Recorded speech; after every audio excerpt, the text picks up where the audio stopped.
जय हिंद दोस्तों, नमस्कार। आप सभी को स्वागत है यूट्यूब चैनल एमजीसी क्लासेस में फ्रेंड्स। फ्रेंड्स, ज़बरदस्त आज का क्लास होने वाली है इतिहास मॉडल सेट हिस्ट्री का। तो फ्रेंड्स, आप सभी को इस चैनल पर, इस प्लेटफार्म पर आपको 2 फरवरी से जो एग्ज़ाम होने वाली है फ्रेंड्स, वहाँ यानी सॉरी 1 ही फरवरी से आपका जो होगी वहाँ तक, यानी आपको आप आज से लेकर 10 दिन तक लगातार आपकी एक एक चैप्टर को एक एक प्रश्न आपको सोल्व किया जाएगा। फ्रेंड्स, आज का इतिहास क्लास है। तो देखिए यहाँ पे फ्रेंड्स, आप अगर चैनल पर नए होंगे तो चैनल को ज़रूर सब्सक्राइब कर लेंगे। तो फ्रेंड्स, जितने भी अभी तक जितने आपको पूछा गया प्रश्न है वो सारे इसमें आपको डाला जाएगा फ्रेंड्स। तो जल्दी से जल्दी आप सभी मेरे चैनल पर आप जुड़ जाएं और सारे साथियों को जोड़ने की कोशिश करें फ्रेंड्स। मैं यहाँ आज आपको लगभग 80 से 90 प्रश्न सोल्व कराऊंगा, जो आपको इतिहास में मैं गारंटी देता हूँ फ्रेंड्स, आप 100 अंक में एकदम 90 से 95 आप लेकर आएंगे। सिर्फ और सिर्फ आपको चैनल पर बने रहना है और सारे प्रश्नों को सोल्व कर लेना है फ्रेंड्स। तो चलिए मैं बारी बारी से आप सभी के बीच में एक एक प्रश्न को सोल्व करता हूँ फ्रेंड्स। तो चलिए स्टार्ट करते हैं। आइए, आपके बीच में पहला जो प्रश्न है फ्रेंड्स, वह है कि चौरा चौरी कांड कब हुई। फ्रेंड्स, बताएंगे कि चौरा चौरी की जो घटना घटी थी वो कब घटी थी। ऑप्शन दिया गया है फ्रेंड्स, 5 फरवरी 1921, 4 फरवरी 1922, 20 मार्च 1922 या इनमें से कोई नहीं। फ्रेंड्स, आंसर हो जाएगा 5 फरवरी 1922 ईस्वी को चौरा चौरी की घटना घटी थी फ्रेंड्स। क्वेश्चन नंबर नेक्स्ट आते हैं हल्दी घाटी का युद्ध कब हुई थी। ऑप्शन दिया गया 1562, 1567, 1576 या 1579। इज राइट आंसर फ्रेंड्स आपका हो जाएगा 1576 ईस्वी हल्दी घाटी का युद्ध। आइए फ्रेंड्स, क्वेश्चन नंबर नेक्स्ट आते हैं। क्वेश्चन नंबर नेक्स्ट है फ्रेंड्स, कहता है सविनय अवज्ञा आंदोलन का आरंभ किसने किया था। ऑप्शन दिया गया फ्रेंड्स, ऑप्शन है महात्मा गांधी, पंडित जवाहरलाल नेहरू, सुभाष चंद्र बोस या Gopal Krishna Gokhale. Friends, is right answer आपका ए हो जाएगा, महात्मा गांधी हो जाएगा फ्रेंड्स। आइए क्वेश्चन नंबर नेक्स्ट आते हैं फ्रेंड्स। क्वेश्चन नंबर नेक्स्ट है, सांची का स्तूप मूलतः किस शासक ने बनाया था। फ्रेंड्स, क्वेश्चन ये है कि सांची का स्तूप किस राजा द्वारा बनाई गई थी। ऑप्शन दिया गया दशरथ, संप्रति, अशोक या बिंदुसार। फ्रेंड्स, आंसर हो जाएगा सी, 4 का आंसर सी यानी राजा अशोक हो जाएगा फ्रेंड्स। आइए क्वेश्चन नंबर नेक्स्ट आते हैं, हड़प्पा सभ्यता का सबसे बड़ा नगर कौन था। हड़प्पा, मोहनजोदड़ो या कालीबंगा या लोथल। फ्रेंड्स, मैं बता दूं कि हड़प्पा की खोज 1921 ईस्वी में हुई थी। इसकी खोज दयाराम साहनी, देखिए यहाँ पे सबसे वेरी वेरी इंपॉर्टेंट क्वेश्चन है। मोहनजोदड़ो की खोज 1922 ईस्वी में राखल दास बनर्जी। कालीबंगा घग्गर नदी के तट पर राजस्थान में फ्रेंड्स, और लोथल भोगवा नदी के तट पर गुजरात में स्थित है। याद रखना है फ्रेंड्स, बहुत इंपॉर्टेंट प्रश्न है। लोथल देखिए अभी जस्ट हमने चर्चा कर दिया कि लोथल किस नदी पर, भोगवा नदी पर। आइए 7वां क्वेश्चन फ्रेंड्स, लोधी वंश का अंतिम राजा इब्राहिम लोधी था फ्रेंड्स। आंसर इज राइट, सी हो जाएगा। सिंधु घाटी सभ्यता में विशाल स्नान के अवशेष कहाँ मिला था। कहता है सिंधु घाटी सभ्यता में विशाल स्नान कुंड जो था वो कहाँ से प्राप्त हुई थी फ्रेंड्स। हड़प्पा, मोहनजोदड़ो, कालीबंगा या लोथल। फ्रेंड्स, आंसर आपका हो जाएगा B is right answer, Mohenjodaro हो जाएगा फ्रेंड्स। भारत का नेपोलियन किसे कहा जाता है फ्रेंड्स। भारत का नेपोलियन किसे, अशोक, समुद्रगुप्त, अशोक, अकबर या चंद्रगुप्त मौर्य। फ्रेंड्स, आंसर हो जाएगा आपका B is right answer, Samudragupta answer हो जाएगा फ्रेंड्स। आइए शहीदे ए आजम किसे कहा जाता है फ्रेंड्स। शहीदे आजम के नाम से किन्हें जाना जाता है। आसफुल्ला खां को, सरदार भगत सिंह को, चंद्रशेखर आज़ाद या सुभाष चंद्र बोस।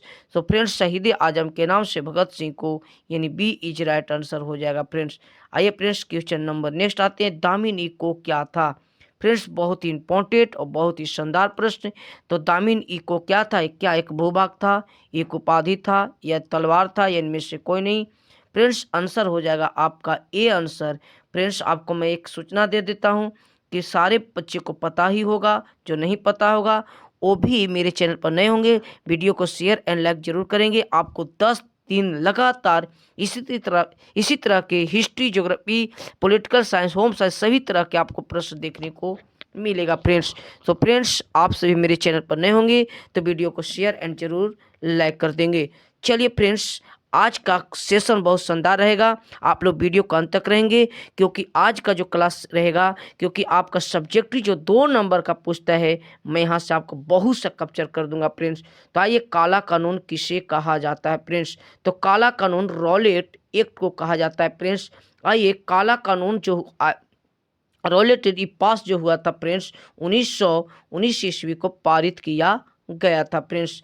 चलिए, आप लोग कमेंट में जरूर बताएंगे कि महात्मा गांधी 1917 ईस्वी को भारत के किस राज्य में आए थे फ्रेंड्स। जल्दी से कमेंट में आप लोग बताएंगे।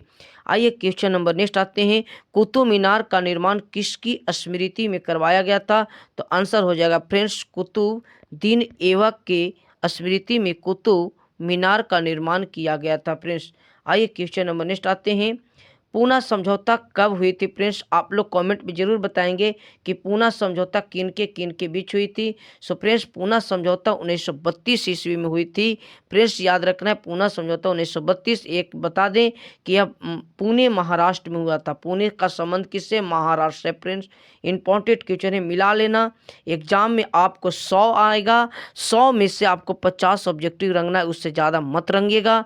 जो आएगा पहले उसको रंग लीजिएगा, गलत होगा उसको छोड़ दीजिएगा फ्रेंड्स। आइए, क्वेश्चन नंबर नेक्स्ट आते हैं। आईने अकबरी के लेखक कौन है?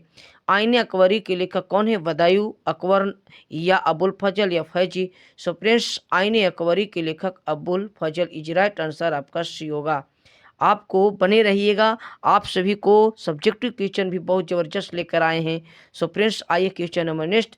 तृतीय बौद्ध संगीति कब हुई थी? तो तृतीय बौद्ध संगीति फ्रेंड्स, देखिए यहाँ पे तृतीय की बात किया है तो तृतीय बौद्ध संगीति आपको पाटलिपुत्र में हुई थी। कहाँ हुई थी? Pataliputra. Answer is right answer आपका 255 ईसा पूर्व में हुई थी, राजा अशोक के समय। उस समय राजा अशोक वहाँ का सम्राट था फ्रेंड्स। आइए, क्वेश्चन नंबर नेक्स्ट आते हैं। 1920 ईस्वी में कौन सा आंदोलन हुई थी फ्रेंड्स? 1920 ईस्वी में कौन सा आंदोलन? खिलाफत आंदोलन, असहयोग आंदोलन, सविनय अवज्ञा आंदोलन, भारत छोड़ो आंदोलन? फ्रेंड्स, भारत छोड़ो आंदोलन 1942। देखिए यहाँ पे आप लोग खुद बताइएगा। सविनय अवज्ञा आंदोलन कब हुई थी फ्रेंड्स? असहयोग आंदोलन कब हुई थी फ्रेंड्स? खिलाफत आंदोलन 1919। देखिए, ध्यान से सुनते जाइएगा फ्रेंड्स, बहुत ही शानदार क्वेश्चन है, बहुत ही जबरदस्त और लाजवाब है फ्रेंड्स। खिलाफत आंदोलन 1920 ईस्वी में हुई थी फ्रेंड्स। सॉरी, 1919 ईस्वी को खिलाफत आंदोलन हुई थी। असहयोग आंदोलन 1920 ईस्वी और सविनय अवज्ञा आंदोलन 1930 ईस्वी को हुई थी फ्रेंड्स। तो देखिए यहाँ पे सारे क्वेश्चन को हमने सोल्व कर दिया, तो आप लोग कमेंट में जरूर करते जाएंगे। हड़प्पा सभ्यता में अग्निकुंड कहाँ पाई गई थी फ्रेंड्स? हड़प्पा सभ्यता में अग्निकुंड कहाँ से पाई गई थी, ये बताएंगे कि अग्नि का प्रमाण कहाँ से मिला था। ऑप्शन दिया गया, इससे पहले भी हमने चर्चा किया था। ऑप्शन दिया गया कालीबंगा से, लोथल से या रोपड़ से, या इनमें से कोई नहीं। सो फ्रेंड्स, आंसर हो जाएगा कालीबंगा से मिला था। नेक्स्ट आते हैं। अभिमन्यु किसका पुत्र था फ्रेंड्स? कमेंट में जरूर बताएंगे। अर्जुन का, भीम का, नकुल का या सहदेव का? सो फ्रेंड्स, अभिमन्यु किसका पुत्र था? इज राइट आंसर हो जाएगा फ्रेंड्स आपका ए, यानी अर्जुन का अभिमन्यु पुत्र था फ्रेंड्स। अगला आते हैं। तुजुक-ए-बाबरी को फारसी में किसने अनुवाद किया था? तुजुक-ए-बाबरी को फारसी में अनुवाद किसने किया था? सो फ्रेंड्स, ऑप्शन है अबुल फजल, अमीर खुसरो, अब्दुल रहीम खान खाना या दौलत खां? तो फ्रेंड्स, याद रखना है, तुजुक-ए-बाबरी को फारसी में अनुवाद अबुल फजल ने किया था फ्रेंड्स। क्वेश्चन नंबर नेक्स्ट आते हैं। देखिए यहाँ पे आप लोग को 20 क्वेश्चन हमने सोल्व करा दिया। अब आपको 20 क्वेश्चन में से एक ही आपका लास्ट ऑब्जेक्टिव है, लास्ट नहीं और आएगा, बहुत से आएंगे, तो इसमें सब्जेक्टिव यहाँ से स्टार्ट होता है फ्रेंड्स। तो हड़प्पा की खोज अभी जस्ट हमने बताया कि 1921 ईस्वी में दयाराम साहनी ने किया। आइए, सब्जेक्टिव क्वेश्चन देखिए लेकर आए फ्रेंड्स, आप सभी एकदम शानदार है और आप सभी चैनल पर बने रहेंगे, चैनल को अंत तक देखेंगे। कार्बन 14 विधि से आप क्या समझते हैं? फ्रेंड्स कहता है रेडियो कार्बन C14 के द्वारा जीवाश्म की आयु ज्ञात करने के लिए एक प्रयोग किया जाता था। मतलब रेडियो कार्बन C14 से जीवाश्मों की आयु ज्ञात करने की एक विधि थी जो रेडियो कार्बन C14 के नाम से जाना जाता था। हड़प्पा सभ्यता के अनुसार तिथि जो बताया गया यानी कि इसके अनुसार जो बताया गया वो 2500 से 1750 यानी 1700 भी देता है, यानी 2500 से 1700 ईसा पूर्व माना गया, जिसे रेडियो कार्बन C14 के नाम से जाना जाता है। फ्रेंड्स इस राइट आंसर आपको देखिए यहाँ पे सिंपल सा याद रखना है कि रेडियो कार्बन C14 क्या था, तो जीवाश्मों की आयु ज्ञात करने की एक तकनीकी थी, एक विधि थी, उसी को रेडियो कार्बन C14 कहा जाता है। फ्रेंड्स अगला कहता हड़प्पा सभ्यता किस युग की सभ्यता थी? तो फ्रेंड्स हड़प्पा सभ्यता कांस्य युग की सभ्यता, आपका राइट आंसर ए हो जाएगा। क्वेश्चन नंबर नेक्स्ट आते हैं फ्रेंड्स। क्वेश्चन नंबर नेक्स्ट है कि 1922 में सिंधु सभ्यता की खोज किसने किया था? सो फ्रेंड्स 1922 ईस्वी में सिंधु सभ्यता की खोज जो किया था वो राखल दास बनर्जी ने किया था, मोहन जोदड़ो की खोज। यह याद रखना है, क्वेश्चन घुमा कर दिया गया है। नेक्स्ट आते हैं हड़प्पा सभ्यता को सिंधु घाटी की सभ्यता क्यों कहा जाता है? 2 नंबर तो आपको देकर ही जाएगा फ्रेंड्स। हड़प्पा सभ्यता को सिंधु घाटी सभ्यता इसलिए कहा जाता है कि 1921 के बाद सभी स्थलों की खोज सिंधु घाटी सभ्यता में हुई, इसीलिए से सिंधु घाटी की सभ्यता या हड़प्पा सभ्यता के नाम से जाना जाता है। फ्रेंड्स चलिए फ्रेंड्स हमने 2 क्वेश्चन 2-2 नंबर का बता दिया और वेरी वेरी इंपॉर्टेंट, आप लोग याद करके जाइएगा, देख लीजिएगा एक बार। पानीपत का प्रथम युद्ध कब लड़ा गया फ्रेंड्स? 1526, 1528, 1529, 1527। सो फ्रेंड्स मैं बता दूं कि यह युद्ध जो लड़ा गया था बाबर और इब्राहिम यानी एवं इब्राहिम लोदी के बीच में लड़ा गया था। फ्रेंड्स इब्राहिम लोदी के बीच में युद्ध लड़ा गया था। फ्रेंड्स आइए क्वेश्चन नंबर नेक्स्ट, संगम वंश के संस्थापक कौन थे? ऑप्शन दिया गया कृष्णदेव राय, मोहम्मद बिन तुगलक, हरिहर बुक्का, समुद्रगुप्त। तो बताएंगे फ्रेंड्स संगम वंश के संस्थापक कौन थे? सो फ्रेंड्स संगम वंश के संस्थापक कौन थे? इसकी स्थापना 1336 ईस्वी में संगम वंश की स्थापना। इस संगम वंश सबसे प्रतापी वंश था जो विजयनगर में ये वंश था, याद रखना है। विजयनगर के राजा को राय कहा जाता था। फ्रेंड्स इस संगम वंश के संस्थापक हरिहर और बुक्का नामक 2 भाई थे। फ्रेंड्स कालीबंगा का अर्थ क्या होता है? फ्रेंड्स ऑप्शन दिया गया काला हिरन, काली हिरन, काला घोड़ा, काली चूड़ियाँ या काली मूर्तियाँ। सो फ्रेंड्स आंसर आपका सी इज राइट आंसर हो जाएगा। कालीबंगा का अर्थ काली चूड़ियाँ होता है। फ्रेंड्स क्वेश्चन नंबर नेक्स्ट आते हैं, हड़प्पा सभ्यता के विस्तार का वर्णन करें।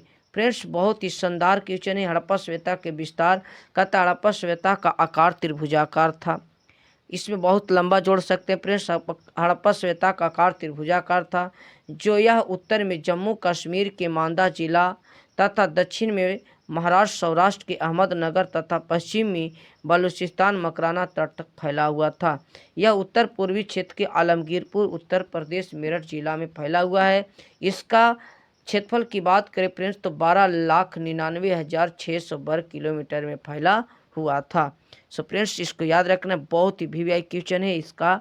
आइए एकलव्य कौन था? ऑप्शन दिया गया क्षत्रिय था या शूद्र था या राजा था या इनमें से कोई नहीं। तो फ्रेंड्स आंसर याद रखना है, यह एक शूद्र था, राजा नहीं था, याद रखिए। 1857 का आग, देखिए फ्रेंड्स यहाँ पे टाइपिंग में गलती है। 1857 की आग कब भड़की थी? ऑप्शन दी गई 10 मई, 10 जनवरी, 11 जनवरी, इनमें से कोई नहीं। तो फ्रेंड्स इसका आंसर राइट हो जाएगा 10 मई को 1857 की आग भड़की थी। फ्रेंड्स आइए फिर आ गया फ्रेंड्स, अभी जस्ट हमने बताया, इसका कमेंट में आप लोग करेंगे 9 का क्या होगा। गांधी जी बिहार कब आए? अभी जस्ट हमने बोला था। आइए चौथी यानी कि बौद्ध संगीतियों का वर्णन करें। देखिए फ्रेंड्स बहुत ही वेरी वेरी इंपॉर्टेंट, जो जिसको ऑब्जेक्टिव याद रहेगा वो सब्जेक्टिव ही बना के जाएगा। तो इसको यहाँ पे एकदम 100% 2 नंबर आप पॉकेट में रख लीजिए। चलिए आते हैं, बौद्ध संगीति निम्न थी। प्रथम बौद्ध संगीति राजगीर में 483 ईसा पूर्व में अजात शत्रु के शासनकाल में हुई थी फ्रेंड्स। प्रथम बौद्ध संहिता 483 कहाँ, अजात शत्रु के शासनकाल में कहाँ हुई थी फ्रेंड्स? तो अजात शत्रु के शासनकाल, अजात शत्रु कहाँ का राजा था बताएंगे आप लोग खुद आंसर। यस, यह राजा जो था अजात शत्रु राजगिरी का राजा था। आइए क्वेश्चन नंबर नेक्स्ट आते द्वितीय बौद्ध संहिता 383 ईसा पूर्व में कालाशोक वैशाली का राजा था फ्रेंड्स। कहाँ के राजा था? कालाशोक वैशाली का राजा, यानी कि द्वितीय बौद्ध संहिता कालाशोक के शासनकाल में वैशाली में। तीसरा बौद्ध संहिता 255 ईसा पूर्व में राजा शोक पाटलिपुत्र में। और चौथा बौद्ध संहिता जम्मू कश्मीर कुंडनवर राजा कनिष्क के शासन में हुई थी फ्रेंड्स, ईसा की प्रथम शताब्दी में। बस इतने लिखना है। आइए फ्रेंड्स, बहुत इंपॉर्टेंट है और शानदार है, पुरातत्व के अंतर्गत आता है। ऑप्शन दिया गया है कि पुरातत्व के अंतर्गत क्या आते हैं? अभिलेख आते हैं, शिलालेख, मुहर या इनमें से सभी। तो फ्रेंड्स पुरातत्व के अंतर्गत इनमें से सभी आ जाएंगे, शिलालेख, मुहरे, स्तंभ इत्यादि सभी आ जाएंगे। अगला आते हैं friends question number next. Delhi चलो का नारा किसने दिया? दिल्ली चलो का नारा किसने दिया? गांधी जी ने, डॉक्टर राजेंद्र प्रसाद ने, नेहरू ने या सुभाष चंद्र बोस ने? तो दिल्ली चलो का नारा सुभाष चंद्र बोस ने। इज राइट आंसर आपका फ्रेंड्स डी हो जाएगा। क्वेश्चन नंबर नेक्स्ट आते हैं। मोहनजोदड़ो का अर्थ होता है? ऑप्शन दिया गया मंदिर का प्रवेश द्वार, हाथियों का दबाव, मृतकों का टीला या इनमें से सभी। सो फ्रेंड्स इसका राइट आंसर आपका मोहनजोदड़ो का अर्थ होता है मृतकों का टीला। डांडी किस राज्य में है फ्रेंड्स? तो डांडी याद रखना है फ्रेंड्स आपका गुजरात, सी इज राइट आंसर हो जाएगा। क्वेश्चन नंबर नेक्स्ट आते हैं। हड़प्पा सभ्यता के पतन के कारण क्या थे फ्रेंड्स? ऑप्शन है विदेशियों का आक्रमण, प्राकृतिक कारण, मानवीय कारण या इनमें से सभी। तो फ्रेंड्स आपका डी इनमें से सभी। देखिए आप, ये सब्जेक्टिव क्वेश्चन है, ये भी आपका सब्जेक्टिव है कि पुरातत्व किसे कहते हैं। पुरातत्व का अर्थ होता है धरती के गर्भ में छिपी हुई सामग्रियों की को जानकारी प्राप्त करना। पुरातात्विक स्रोत का मतलब, पुरातात्विक स्रोत का अर्थ है धरती के गर्भ में छिपी सामग्रियों के द्वारा हमें जानकारियां जो मिलती है उससे पुरातात्विक स्रोत कहते हैं। इसके अंतर्गत मोहरे, स्तंभ, शिलालेख इत्यादि आते हैं। फ्रेंड्स इतना ही 2-2 नंबर में लिखना है फ्रेंड्स। आइए, त्रिपिटक का संबंध किससे? जैन धर्म से, बौद्ध धर्म से, सिख धर्म से या इनमें से सभी। तो त्रिपिटक का संबंध बौद्ध धर्म से। राइट आंसर आपका फ्रेंड्स बी हो जाएगा। Question number next. अंग महाजनपद की राजधानी कहाँ है फ्रेंड्स? तो याद रखना है अंग की राजधानी चंपा है। अंग की राजधानी कहाँ है फ्रेंड्स? अंग की राजधानी चंपा है फ्रेंड्स।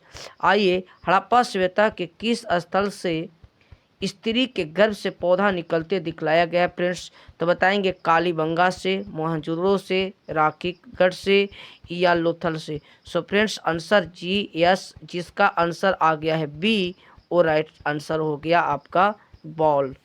चलिए फ्रेंड्स आते हैं आगे। फतेहपुर सीकरी को राजधानी किसने बनाया था फ्रेंड्स? फतेहपुर सीकरी के ऑप्शन दिया गया हुमायूं, बाबर, अकबर, इनमें से कोई नहीं। तो इस राइट आंसर आपका फ्रेंड्स सी हो जाएगा। फतेहपुर सीकरी को अकबर ने। जैन धर्म के उपदेश बताएं friends, very very important, 2 number लेकर चले जाओ।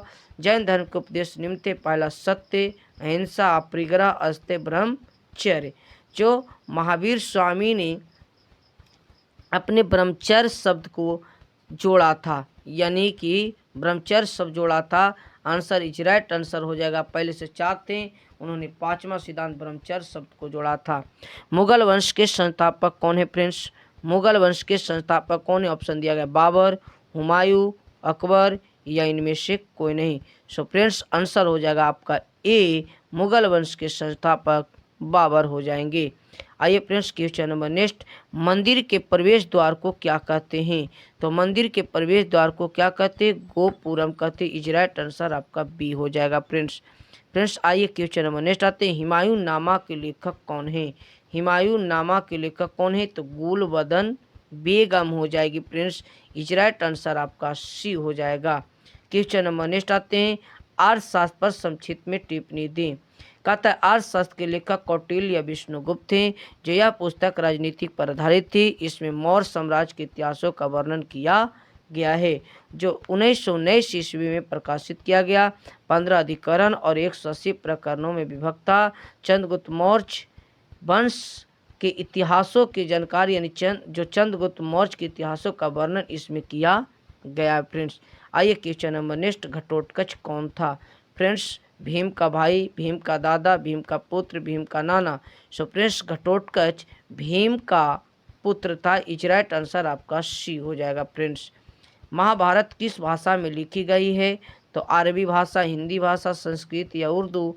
सो फ्रेंड्स, आपका C is right answer, Mahabharata Sanskrit भाषा में लिखी गई है। फ्रेंड्स, कलिंग युद्ध का वर्णन कलिंग युद्ध कौन लड़ा था? ऑप्शन दिया है समुद्रगुप्त, राजा कनिष्क, राजा अशोक या बिंबिसार। तो राइट आंसर हो जाएगा फ्रेंड्स आपका सी, राजा अशोक।